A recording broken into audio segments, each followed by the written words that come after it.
अस्सलाम वालेकुम। आज हमने 10th क्लास फ़िज़िक्स में न्यूमेरिकल्स 13 चैप्टर के स्टार्ट किए हुए हैं और उसमें हमने 2 न्यूमेरिकल पहले कर चुके हैं। अब थर्ड न्यूमेरिकल में देखते हैं क्या कहता है। न्यूमेरिकल नंबर 13.3, ठीक है। इसमें हम देखते हैं हमें क्या चीज़ें बताई गई हैं और क्या चीज़ें हमने मालूम करनी हैं। तो देखिएगा बेटा, द फोर्स ऑफ रिपल्शन, वो कहता है कि फोर्स ऑफ रिपल्शन है किन के दरमियान, between two identical positive charges. 2 positive charges हैं और वो आइडेंटिकल हैं और उनके दरमियान फोर्स ऑफ रिपल्शन बताई गई है। इज़ कितनी है बेटा, वो 0.8 न्यूटन। कितनी है बेटा, 0.8 newton. When the charges are apart, जब चार्जेस कितने फासले पे, अपार्ट का मतलब होता है बेटा कि फासला, उनके दरमियान सेपरेशन, वो कितनी है बेटा, 0.1 metre. Find the value of each charge. हर चार्ज की, दोनों चार्जेस की वैल्यू मालूम करनी है आपने, ठीक है बेटा। अब ज़रा देखिएगा, पहले हम इसको थोड़ा सा डायग्रामेटिकली समझते हैं। ये एक चार्ज है आपके पास और ये पॉजिटिव चार्ज है। कौन सा चार्ज है बेटा, और ये दूसरा चार्ज है, ये भी क्या है बेटा, पॉजिटिव चार्ज। ये Q1 है लेट्स सपोज, और ये क्या है बेटा, Q2 है, ठीक है। और इनके दरमियान का जो फासला है वो है बेटा 0.1 मीटर। ये R की वैल्यू उसने बता दी आपको, ठीक है। वो कहता है ये Q1 और Q2 जो चार्ज है ना बेटा, ये आइडेंटिकल चार्ज है। ये क्या है बेटा, यानी कि आइडेंटिकल का मतलब है कि जो वैल्यू Q1 की है वही वैल्यू किसकी है, और इनको हमने एक नाम दे दिया Q। दोनों को क्या नाम दे दिया बेटा, Q1 भी Q है, Q2 भी Q है बेटा। बात समझ आ गई। तो अब हमने मालूम करना है ये Q की वैल्यू क्या है, Q1 की वैल्यू क्या है और Q2 की वैल्यू क्या है, जब उनके दरमियान जो रिपल्सिव फोर्स है, यानी कि इस डायरेक्शन में लगने वाली जो फोर्स है वो कितनी है बेटा, 0.8 न्यूटन। और इसको भी इस डायरेक्शन में जो फोर्स लग रही है वो कितनी है बेटा, 0.8 न्यूटन। ये वाला चार्ज इसको इस तरफ धकेलता है, पुश करता है, और ये वाला चार्ज इसको इस तरफ पुश करता है बेटा। रिपल्सिव यही होता है ना कि ऐसे चार्ज लेके आ रहे हैं लेकिन चार्जेस एक दूसरे को ऐसे पीछे की तरफ पुश करते हैं बेटा। समझ आ गई। फोर्सेस बता दी उसने, डिस्टेंस बता दी, फोर्स बता दी, डिस्टेंस बता दी, चार्जेस के दरमियान उसने ये कह दिया चार्जेस आइडेंटिकल हैं और पॉजिटिव चार्जेस हैं। तो आपने चार्जेस की वैल्यू मालूम करनी है। बात समझ आ गई। अब हम देखते हैं गिवन डाटा क्या है और हमें क्या चीज़ मालूम करनी है। सॉल्यूशन करते हुए बेटा, सबसे पहले हम गिवन डाटा लिखेंगे, ठीक है। तो गिवन डाटा में हम देखते हैं क्या चीज़ हमें पहले गिवन है बेटा, रिपल्सिव फोर्स की वैल्यू उसने बताई है। हम कहते हैं फोर्स हमें बता दी गई है और वो कितनी है, F से उसको रिप्रेजेंट करते हैं 0.8 न्यूटन। समझ आ गई। और डिस्टेंस की वैल्यू, ये क्या है, अपार्ट का मतलब है डिस्टेंस, फासला। समझ आ गई। तो डिस्टेंस कितना बताया गया है भाई आपको, R, और वो है 0.1 मीटर, ठीक है। अच्छा, अब आपने मालूम क्या करना है, टू फाइंड आपका क्या है भाई,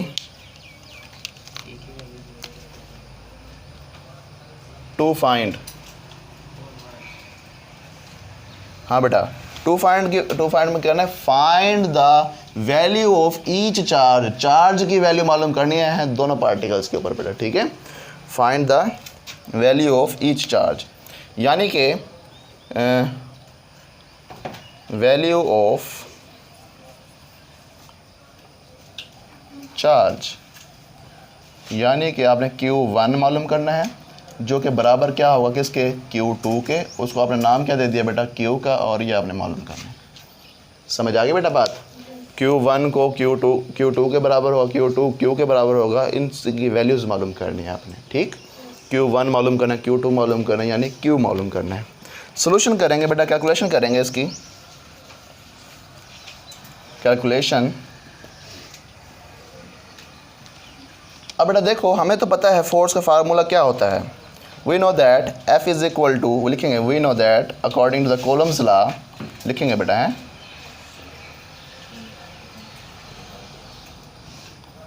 कूलम्स लॉ। हमें क्या पता है भाई कि F is equal to K Q1 Q2 over R square. क्योंकि हमने ये कह दिया हुआ है भाई कि Q1 और Q2 जो हैं बराबर हैं किसके, Q के। तो फिर ये फार्मूला क्या बन जाएगा, ये बन जाएगा F is equal to K वैसे का वैसा। Q1 की जगह क्या पुट कर देंगे, Q, Q2 की जगह पे क्या पुट कर देंगे, Q, divide by R square. ये क्या बन गया, ये बन गया F is equal to K Q square divide by R square. किसी को ये बात मुश्किल लगी हो बेटा पूछ लो, शाबाश। अब देखो हमें फोर्स की वैल्यू भी पता है, आर की वैल्यू भी पता है, के की वैल्यू वैसे कांस्टेंट होती है जो कि हमने याद रखनी होती है बेटा, हमें बताई नहीं जाती वो। अब हमने वैल्यू किसकी मालूम करनी है, क्यू की। This is to be find, ये हमने मालूम करना है। हमने यही कहा ना क्यू की वैल्यू हमने मालूम करनी है। तो इन तमाम चीज़ों को उठा के एफ़ वाली साइड पे ले जाएंगे, क्यू एक अकेला एक तरफ रहेगा बेटा, ठीक है। तो ये क्या बन जाएगा अगर हम इसको करें तो क्या बेटा, क्यू स्क्वायर यहाँ पे बच गया, ये आर स्क्वायर इस एफ से क्या हो जाएगा बेटा मल्टीप्लाई, ये बन जाएगा एफ आर स्क्वायर, और के इधर जा क्या हो जाएगा डिवाइड, तो बन जाएगा के। किसी को ये बात समझ ना आए ज़रा पूछ लो बेटा, ठीक है। अगर हम इसको सही तरीके से लिख लें कि भाई Q square is equal to F R square divide by K, ठीक है बेटा, ये फार्मूला बन गया किसका, क्यू स्क्वायर का। तो अब हम क्या करेंगे, इसमें वैल्यूज़ पुट कर दें। क्या करेंगे बेटा, इस फार्मूले में वैल्यू पुट करेंगे। हम लिखेंगे बेटा by putting the values, by putting the given values. हाँ बेटा, क्यू स्क्वायर वैसे का वैसे, एफ़ की वैल्यू कितनी है 0.8 newton, multiply R square, R की वैल्यू कितनी है बेटा 0.1 का डिवाइड बाय के की वैल्यू आपको पता है वो क्या होती है 9 मल्टीप्लाई 10 की पावर 9। अब लिख लेंगे यहाँ पे कहीं पे ना कि के इज़ इक्वल टू 9 मल्टीप्लाई 10 की पावर 9 न्यूटन मीटर स्क्वायर पर कॉलम स्क्वायर। इसका यूनिट भी आपको याद होना चाहिए बेटा, ठीक है। तो ये हमने वैल्यूज़ पुट कर ली हैं। अब इनको करेंगे सॉल्व। बेटा बात समझ आ गई? तो या तो आप डायरेक्ट कैलकुलेटर से कर लें या मैं करवा देता हूँ, करें ज़रा। आंसर क्या आएगा जी बेटा 9.42 10⁻⁻7। अब इसका जो आंसर आएगा वो कॉलम स्क्वायर में आएगा। किस में आएगा बेटा, क्यू स्क्वायर है बेटा। बात समझ आ गई? अब हमने क्या करना था, ईच पार्टिकल के ऊपर चार्ज मालूम करना था। इसने क्या कहा था, ईच चार्ज यानी हर एक का चार्ज मालूम करना है। ये किसका आ गया, इन दोनों चार्जेस का मजमूआ आ गया। नहीं ऐसे नहीं करो ना बेटा, क्यू स्क्वायर की वैल्यू पहले मालूम। क्यू स्क्वायर का आंसर आया है 8.88 मल्टीप्लाई पावर कितनी है -13। अच्छा, अब ये आपके पास क्यू स्क्वायर आ गया। अब इसका ले लेंगे आप क्या, स्क्वायर रूट। लें ज़रा स्क्वायर रूट।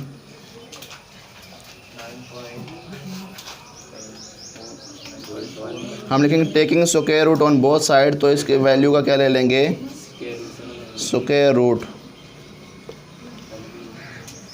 हाँ बेटा क्या आंसर आएगा 9.42 मल्टीप्लाई 10 की पावर -7 कोलम। अब बेटा ये चार्ज आपके पास आ गया। अब ये क्यू की वैल्यू आ गई। किसकी वैल्यू आ गई बेटा, क्यू किसके बराबर है Q1 के, और ये क्यू किसके बराबर है Q2 के। तो हम लिख देंगे कि इसका मतलब ये है कि Q1 बराबर है 9.42 मल्टीप्लाई 10 की पावर -7 कॉलम्स, और यही Q जो है बराबर है किसके Q2 के भी, और वह 9.42 मल्टीप्लाई 10 की पावर -7 कॉलम्स। बेटा बात समझ आ गई? ये हमने हर पार्टिकल के ऊपर क्या मालूम कर लिया, चार्ज मालूम कर लिया। क्या मालूम कर लिया, चार्ज। ठीक है बेटा, किसी को ये बात समझ ना आई ज़रा पूछ लो विदाउट एनी हेजिटेशन। ठीक है बेटा, अब आगे चलो अगले क्वेश्चन पे। अब यहाँ पे वो क्या कहता है, कहता है टू चार्जेस, दो चार्जेस हैं आपके पास, रिपेल ईच अदर, एक दूसरे को क्या करते हैं बेटा, रिपेल करते हैं। यानी दो चार्जेस होंगे, सेम चार्जेस होंगे, वो एक दूसरे को क्या करेंगे, रिपेल करेंगे। Of force with a force, एक फोर्स के साथ कितनी फोर्स लगाते हैं एक दूसरे के पास, 0.1 न्यूटन की फोर्स लगाते हैं। रिपेलिंग फोर्स कितनी है बेटा, 0.1 Newton. When they are 5 centimetre apart, जब वो कितने फासले पे हैं बेटा, 5 सेंटीमीटर के ऊपर फासले। ये बड़ा इंपॉर्टेंट न्यूमेरिकल है बेटा, इसको अच्छे तरीके से समझिएगा। वो कहता है दो चार्जेस हैं आपके पास, रिपेल कर रहे हैं एक दूसरे को, इतनी फोर्स लगा रहे हैं एक दूसरे के ऊपर बेटा, ठीक। और ये इतनी फोर्स कब लगाते हैं, जब ये एक दूसरे के ऊपर कितने कितने फासले पे हैं बेटा, 5 सेंटीमीटर के फासले पे हैं। फाइंड द फोर्स, फोर्स मालूम करनी है आपने, कब, बिटवीन द सेम चार्जेस, इन चार्जेस के दरमियान when they are 2 centimetre apart, जब ये एक दूसरे से कितने फासले पे हों बेटा, 2 सेंटीमीटर के फासले पे हों। बात समझ आ गई। अब दोबारा समझाता हूँ मैं, गौर से समझिएगा बेटा। ये हमारे पास एक चार्ज है, लेट्स सपोज ये पॉजिटिव चार्ज है। अब उसने नहीं बताया लेकिन हमने फ़र्ज़ कर लिया क्या है बेटा, पॉजिटिव चार्ज है, और इसकी वैल्यू क्या है बेटा, Q1। और यहाँ पर हमारे पास एक और चार्ज है जो कि कितना है बेटा, वो Q2 है, ये भी पॉजिटिव चार्ज है, क्योंकि सेम चार्जेस होंगे तभी रिपल्सिव फोर्सेस होगी ना बेटा, उनके दरमियान रिपेल करेंगे दूसरे को। तो अब ज़रा देखो कि इनके दरमियान का जो फासला है वो उसने बता दिया, वो कितना है बेटा, 5 सेंटीमीटर। कितना है भाई, 5 सेंटीमीटर। और ये इस 5 सेंटीमीटर के फासला जब था तो वो एक दूसरे पर कितनी फोर्स लगाते थे, 0.1 न्यूटन की। कितनी फोर्स लगाते थे बेटा, ये उसने बताया है हमें। अब इसके ऊपर भी कितनी फोर्स लगेगी, 0.1 न्यूटन। समझ आ गई। अब चार्जेस की वैल्यू उसने हमें नहीं बताई, उसने फोर्स बता दी है और डिस्टेंस बता दिया है। अब वो कहता है चार्जेस यही रहेंगे, चार्जेस, लेकिन हमने इनका डिस्टेंस जो है वो कम कर दिया है। डिस्टेंस क्या कर दिया है, यानी कुछ इस तरह से कि भाई चार्ज वही है पॉजिटिव Q1, और लेकिन हमने उनका डिस्टेंस क्या कर दिया, 2 सेंटीमीटर कर दिया। अब फोर्स की वैल्यू क्या होगी, अब ये R की जो वैल्यू है वो कितनी है, 2 सेंटीमीटर। अब इस केस में फ़ोर्स मालूम करनी है हमें। बेटा बात समझ आ गई, किसी को ये बात समझ ना आए ज़रा पूछ लो। दोबारा समझाता हूँ। जब वो 2 चार्जेस थे Q1 Q2 और उनके दरमियान रिपेलिंग फ़ोर्स थी, और उनके दरमियान फासला कितना था बेटा, और वो कितने एक दूसरे के ऊपर फोर्स लगाते थे, 0.1 न्यूटन की बेटा। अब वो कहता है लेकिन उसने चार्जेस की वैल्यू हमें अभी तक नहीं बताई। वो कहता है चार्जेस वही हैं, चार्जेस क्या हैं, वही हैं, लेकिन अब उनका डिस्टेंस क्या हो गया, कम हो गया पहले से, 5 सेंटीमीटर से कम हो गया। कितना हो गया, 2 सेंटीमीटर। अब बताओ ज़रा ये दूसरे के ऊपर कितनी फोर्स लगाएंगे। समझ आ गई। अब हम इसको करते हैं, गिवन डाटा वगैरह लिखते हैं, इसका सॉल्यूशन करेंगे और गिवन डाटा लिखेंगे बेटा हैं। तो ज़रा देखो, सबसे पहले तो हमें बताया गया है फोर्स व्हेन, कब ये फोर्स लगती है, when charges are 5 centimetre apart, charges are 5 centimetre apart. तो वो F फोर्स होगी बेटा, और वो कितनी है, 0.1 न्यूटन। समझ आ गई। अच्छा, और सेपरेशन बिटवीन द चार्जेस कितनी है, डिस्टेंस बिटवीन द चार्जेस, इस फोर्स कहते हैं F1, distance between the charges,